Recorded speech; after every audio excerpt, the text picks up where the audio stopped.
সকালবেলা বাসা থেকে বের হয়ে দোকানে গেলাম, চা খাইলাম, নাস্তা খাইলাম। খাওয়ার পরে হাঁটতে হাঁটতে সকালবেলার যে ওয়েদার এবং সবুজ গাছগাছালা এবং যে বাতাস ছিল সকালবেলার, আর সকালবেলার এই ওয়েদার এবং প্রাকৃতিক সৌন্দর্যগুলো একমাত্র দেখতে হবে আপনাকে ফজরের নামাজের পর।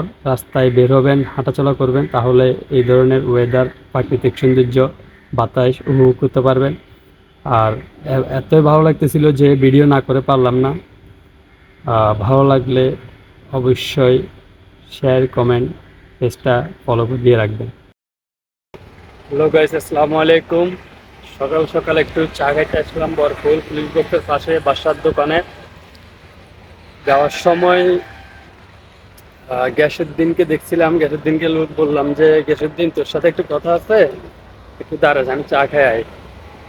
এখন চা খাওয়ার পর যখন বাসার দিকে যাইতেছি, দেখতেছি যে গ্যাসের দিন রাস্তায় শুয়ে আছে, ঘুমাচ্ছে। সে মনে হয় নাইটে অনেক ডিউটি করছে এবং রাতে মনে হয় শুকনো মুখে খাইছে, যার কারণে আর ঘুমাচ্ছে। তো দেখলাম ঘুমাচ্ছে, তাই আর ডাকলাম না।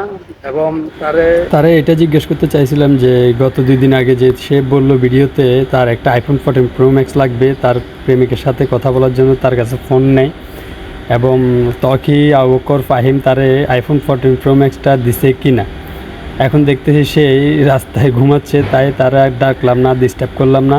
সে রাতে একটু এদিক সেদিক ঘুরেফেরা করে, সে মানসিকভাবে একটু প্রবলেম আছে, সেটা আপনারা বুঝতে পারছেন। তাই আর তারে ডিস্টার্ব করলাম না।